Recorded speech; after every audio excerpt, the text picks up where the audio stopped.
Well, I am delighted to say I'm joined again by Katarzyna Nowicka, who's agreed to help me out with our next guest.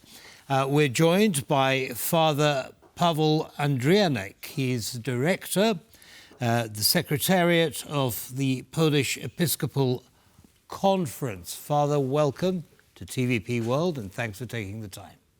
Nice to be with you, and warm greetings from the Vatican, where I'm in the Vatican Radio and Vatican News. Great to be with you. The Vatican, how exciting is that? So tell us a little bit about how you got there, what you're doing there, etc. Actually, this is, amazing place because from the Vatican, the communication goes in like 52 languages all over the world. And now at St. Peter's Square, right now, in this moment, you will see people from all over the world. Actually, it is hard to find a country where you don't have people in Rome during the Passover, during this time. So it's amazing, amazing experience. People are flying from all over the world to be with Pope at Easter. Okay, so the atmosphere must be full of energy.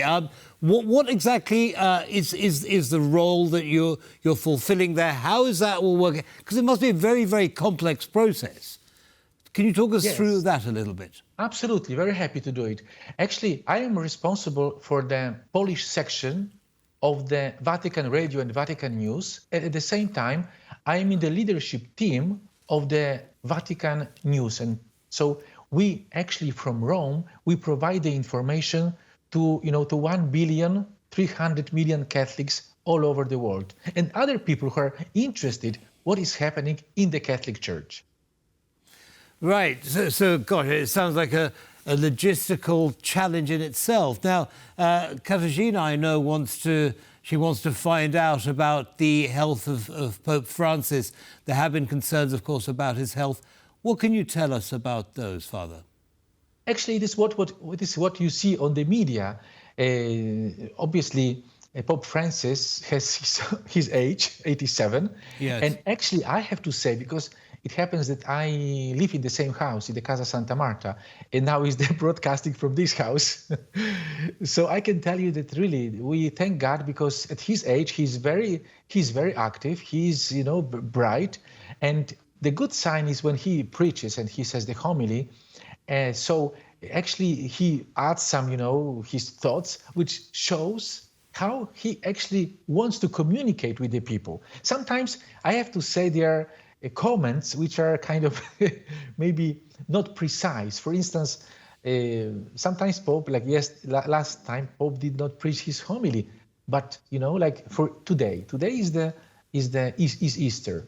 For 11 years of his pontificate, he preached only 3 times because after the Mass there is a very important message, Urbi et Orbi, which in Latin it is in Latin, which means to the city, Urbi et Orbi, which means to the whole world.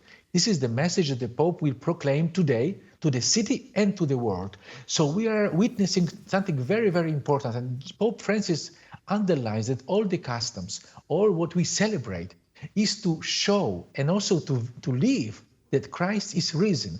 In Italy, all over the world, in Jerusalem, in the United States, in Great Britain, all over the world, in Philippines, people say, Christ is risen. And the other person answered, indeed, he is risen, just to share this joy that Christ is among us.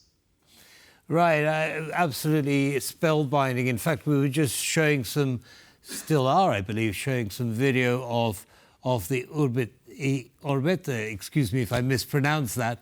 But yeah, fascinating. I mean, Katarzyna earlier in her report, I don't know if you caught that, was talking about the Polish tradition with the various pontifical celebrations. So how much time do you spend in Poland? How involved do you get in Poland now that you're at the Vatican?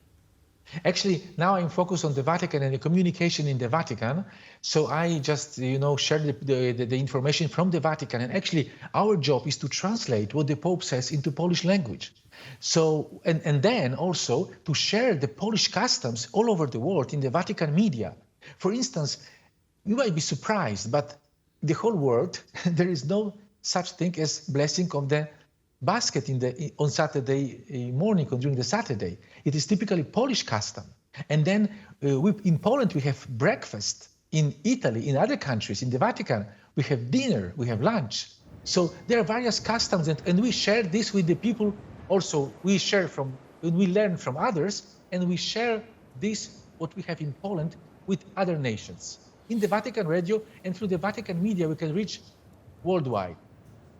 Understood. So Kasia, I mean, you just heard the Father talking about his role, disseminating information about the Polish traditions worldwide.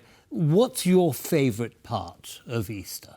Oh, definitely. My favorite part of Easter is that Easter breakfast. It's all of the weeks leading up to the celebrations, and then that moment to sit down and enjoy everything that we've been working so hard toward. But as Father said, it's typically a Polish thing, and Poland is definitely not the only country that celebrates the Easter traditions in their own sort of way. So it's beautiful that we can also see how traditional national customs also are incorporated into such large holidays like Easter. They are, aren't they? It's fascinating to see how the way that such celebrations take place have evolved over centuries. Father, I have to ask you, have you had your Easter breakfast yet? Yes, I have one. Yes, thank you. Yes. What did you have? Share it with us. Actually, it was, the normal breakfast, because staying in the Vatican, we had just normal breakfast. But I can share this with you that at the Casa Santa Marta, we will have lunch with Pope Francis. Wonderful. So it is one of the custom to have the lunch, because dinner is the main part of the Easter celebration. And then it is amazing that all over the world, people gather together and celebrate. As you see now in the TVP world, now starts the celebration. This is one of the main and most important masses, and you have people all over the world that celebrate joyful feast that Christ is risen in the Vatican. Absolutely. Father Andrianik, unfortunately, we're going to have to end it there, but thank you very much for taking some of your valuable time and sharing it with our audience. Have a wonderful Easter. Thank you. Happy Easter. Thank you. Thank you, Kasia, for your inputs. I love that question about Pope Francis's health. It's something I almost forgotten about.